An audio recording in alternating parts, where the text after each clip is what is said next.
Grabe ang mga pangyayari ngayong araw dito sa NBA. Ito na atang isa sa mayroong pinakamalupit na dunks na nangyari sa loob lamang ng isang araw. Unahin na natin yung nangyari dito sa naging laban ng Utah Jazz kontra dito sa Minnesota Timberwolves. During third quarter kasi lamang ng isang puntos ang Jazz 66-65 under 6-minute mark.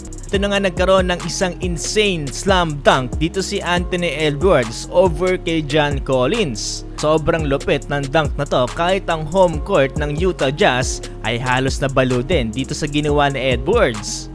Papanood natin yung replay, no? Ang ganda ng pagkaka-assist dito ni Alexander Walker. This din naman para kay John Collins para sa depensang ipinakita niya dito. Papanood din natin yung replay, no? Sa sobrang lakas ng impact ng pagkatalon dito ni Edwards, napuruhan yung kanyang kaliwang daliri dito sa mukha ni John Collins, no? Agad-agad nga siyang rumekta dito sa locker room at hindi na nga masyado nakapag-celebrate sa ginawa niyang iconic dunk. Pero ang pinaka napuruhan talaga dito ay si John Collins dahil kung papanoodin natin ulit yung replay ay halos pumasok na yung daliri dito ni Edwards sa kanyang mukha.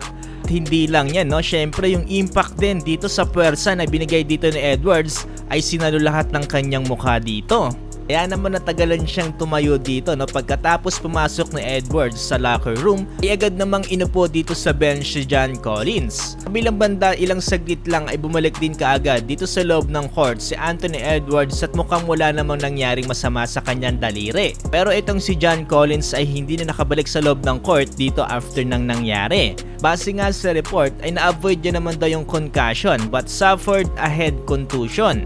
Pero magandang balita naman daw to para sa Utah Jazz dahil ibig sabihin ng ito ay mayroon chance na makapaglaro dito si Collins sa magiging laban nila sa Oklahoma City Thunder. Pero ayon dito ay i-re-evaluate pa din daw ulit yan ng mga trainers. Yung laban na to wala nga pala si Jordan Clarkson at nagawa nga manalo dito ng Minnesota Timberwolves sa final score na 114-104.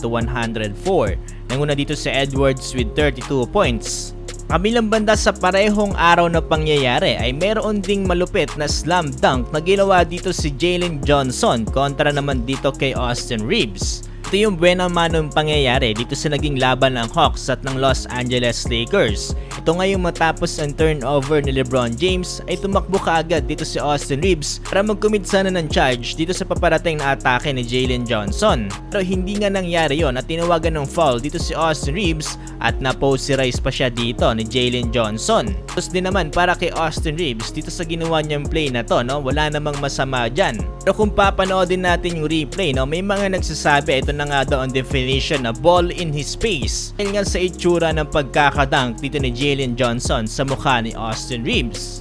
Well, yan lang naman ang ilan sa mga NBA dunks na nagtrending ngayong araw. Saan dyan ang paborito mo?